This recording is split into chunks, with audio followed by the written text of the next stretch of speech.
All right, Nika, we got breaking NFL news, and it's not good for the officials. Ladies and gentlemen, can I please have your attention? This bullet just handed to me. And I need all of you to stop what you're doing and listen. All right, there is a growing dispute brewing between the NFL and the Referees Association, and it's coming to a point now where the NFL is looking at possibly getting replacement officials if a new collective bargaining agreement cannot be reached. Here's the headline from ESPN. NFL seeks list of possible replacement refs if CBA not reached. And this is by Kevin Seifert. This was written on March 18th, published at 5:45 p.m. Eastern time. Replacement referees on the way. I'm sorry, is that like a robot replacement or are we talking about other humans? AI replacement refs. Now that might actually get them to the bargaining table. Maybe. Because they would actually be permanently threatened at that point, especially when the replacement refs probably do a much better job than the human refs. Oh, yeah. Let's get into it and let's find out if there will be any AI robots involved. All right. The NFL is laying groundwork for hiring replacement officials this season if the league is unable to agree on a new collective bargaining agreement with the NFL Referees Association, according to emails reviewed Wednesday by ESPN. Ooh. So no one's talking about this publicly, huh? Okay.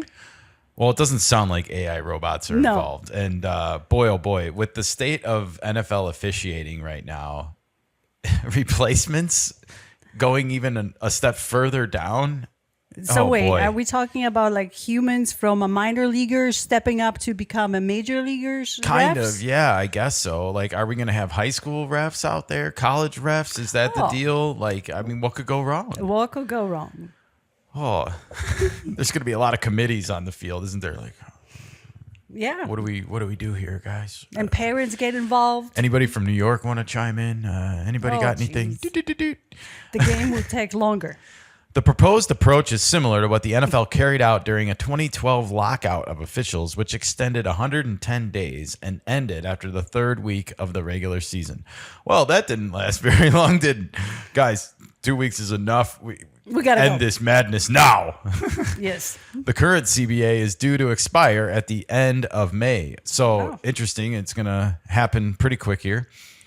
According to the emails, the league is looking for a list of about 150 mostly small college officials by the end of this weekend. Oh, so they want to pluck them from Small college. huh? Small college. Yeah, like not even like the community. creme de la creme of college, but small college. Well, they would probably don't have to pay as much. Or the higher end college officials are also maybe in the NFL referees union already. Potentially, All right. sure. The league is looking for a list of about 150 mostly small college officials by the end of this weekend. Those officials could begin onboarding as early as April, then attend a 4-day clinic in May. There's a clinic? I guess so. Okay. It sounds like trials. So we're gonna have tryouts. After a CBA agreement, they would continue training through the summer and make visits to training camps before the regular season begins. So wait, they don't have enough data from colleges? They have to go have trials for the job? Well, I think they are using it to make this short list. I don't know how many referees they need out of the 150, but I would feel like they would need almost that many to cover every Sunday. Like, Well, I yeah. mean, 4 officials at least on the field, Yeah. a head official, and then All the games? times 16. That's like 64, I guess. If there's 16 games every week, and there's not 16 games every week. Okay. I guess they could whittle it down from the 110, or is that what they said? 110, 150? Yeah, so 150. They could whittle that down to top 64 pretty easily, I Yeah. bet. Tryouts. Always good. Hey, Nika, the Competition. NFL declined comment. No shit. Not talking. NFL Referee Association Executive Director Scott Green said the contingency plan raises 2 key issues. The first is what Green believes would be an increased vulnerability to gamblers among replacement officials. Oh, interesting. going right after Vegas here. And yes, there is a lot of gambling that is used in NFL marketing these days, ESPN red zone marketing these days. There's gambling everywhere. Well, I have to agree with Scott Green on this. The second, Green said, is the safety of players in games covered by officials who have not previously experienced the size and speed of the NFL game. That's kind of interesting, too. I mean, I know they want to protect players, but at the same time, it feels like there could be a lot more precautionary flags thrown, and that would not make anyone happy. I mean, part of the pleasure of watching football is the big hits, and we want to see those hits. We want to see them done and performed legally, of course. We don't want to see some helmet-to-helmet leading with your head kind of crap, but it's part of the game. It's part of the game, and I just feel like you get a bunch of new people in there that are like, they're going to be like happy with the trigger finger, right? Yeah, absolutely. Flags everywhere. Worse than soccer.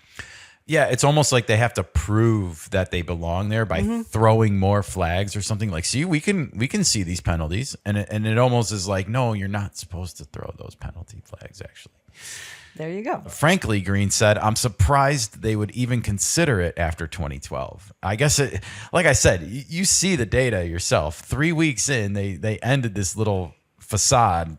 They agreed 14 years ago. Yes. And we're right back where we were then now, and they're threatening the same thing, and it didn't end well then. It's not going to end well now. The NFL's use of replacement officials in 2012 was universally criticized by coaches and players, in part because it dipped into lower level colleges and minor professional leagues, including the Arena League. That's pretty tacky, everybody. Well, that's why they go into that well, because they don't have to pay the refs enough. They don't have to deal with all the BS that comes with it. People want to get paid. The and final, refs are too. Yeah, I agree. They do. I mean, you see the pricing going up, inflation everywhere. Why wouldn't they want to come back to the table? But I also feel like officiating's been terrible. It has been. And they need to. Fair. The NFL should be using that as a bargaining chip to improve referee performance in this negotiation. Like, let's make the payouts performance-based at the end of the year. That's Maybe a great you get idea. a bonus if you didn't miss calls or overthrow penalty flags or cost the team a game even. That's a great idea. Can we implement ABS as well? Well, yes. We do have NFL replay. We've had it for a lot That's longer true. than baseball replay, to be honest. But I think it is time to add replay for pass interference calls. And if you think about it, a pass interference call is not reviewable, and yet it's one of the most impactful penalties. It goes to the spot of the foul. Yeah. If it's a 50-yard pass and it happens 50 yards, that's a 50-yard penalty. It is one of the most consequential penalties, and I feel like it gets called more than it should be. Okay. That's a good rule to implement. But it's also been missed. Let's not kid ourselves. So it should go both ways if they do it. The final game before the agreement ended with a chaotic Hail Mary ruling that granted the Seattle Seahawks a 14-12 victory over the Green Bay Packers. I mean, this is what happened in 2012 to kind of break the camel's back. And I don't remember this game, but I'm glad it happened to Green Bay. Sorry, Packers. Wow. If it had to happen to anybody, I'm glad it happened to you. A source told ESPN's Adam Schefter earlier this month that, quote, frustration is mounting, end quote, among owners over the state of negotiations with the NFL Referees Association. Yeah, I could imagine that. The NFL said last year in a memo that it, quote, remained focused on implementing changes to the agreement in ways that will improve the performance of our game officials, increase accountability, and ensure that the highest performing officials are officiating our highest profile games. Well, I agree with all of those things too. And if the Referees Association is pushing back on some of this and not wanting it to be performance based, then I gotta be like, go away. Yeah. Well, we've seen too many bad calls across the board in professional sports. I'm sorry. There's gambling involved, like he said.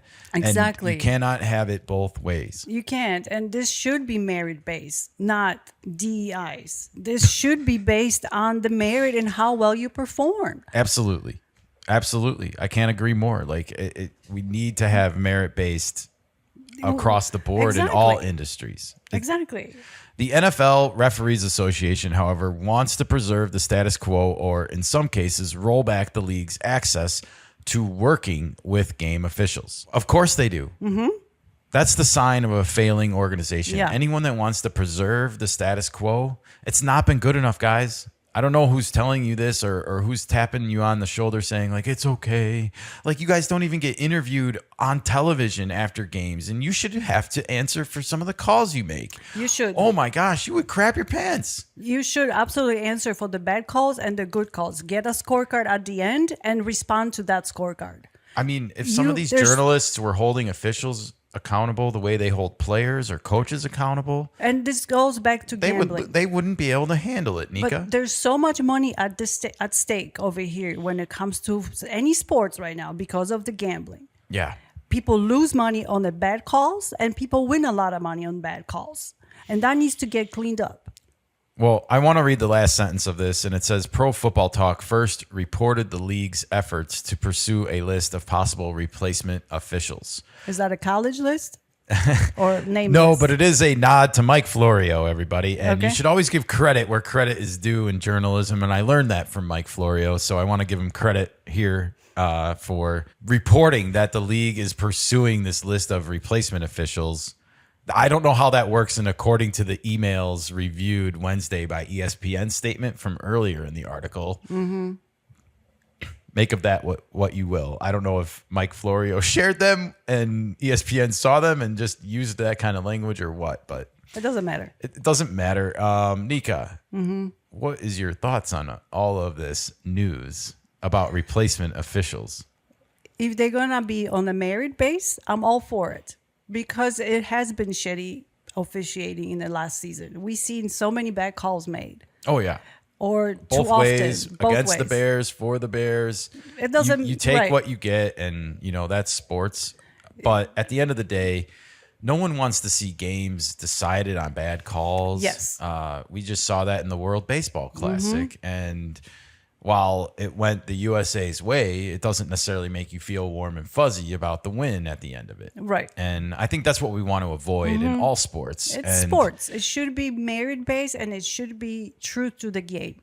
Absolutely. Not some official changing the rules or making the rule as I go and deciding the game at the end. 100%. Refereeing and officiating is psychological. Oh. There are so many factors externally that influence decisions sometimes. And including like in football, we were talking last year about the Bears, like, guys, you got to clean up your penalties. And they did. That was a good thing that they did because we felt like the longer the season went on that they were having those 9, 10, 11 penalty games, that it would become a psychological issue with the refs. Like, well, we're going to throw 10 flags against the Bears today. That's just what's been happening this year. Well, hopefully, So that's a part of it as well. And it's hard to disconnect from that as a human being sometimes. And it's life. of course, and the bad calls stay with you. They do. Because you think the game could have been totally different. It could have ended completely different. And yet it ends on a ref's call at the end. Well, my guess is that because this has come up now 6 weeks before this deadline in May, I feel like it's going to get resolved, but it's going to have to go through this ugly sort of process. And that's just the way life is right now. I think that's the last thing I'll say about this is it seems like every time there's a negotiation, whether it's like your life or whether it's government or whether it's business or player contracts, like it goes down to the wire and it goes down to the 11th hour and Drama. everyone wants to like jockey back and forth for position until it's time to make a final decision. Oh, yeah. Drama sells. So, all right. Well, let us know what you think in the comments below. Are you nervous about this happening, or is this just a big nothing burger that people are making an issue out of now? I personally think I'm glad that they're bringing it up now because I think as bad as the officiating's been, I don't want to see any kind of replacement refs out there. I wouldn't want to see replacement players. I don't want to see replacement refs.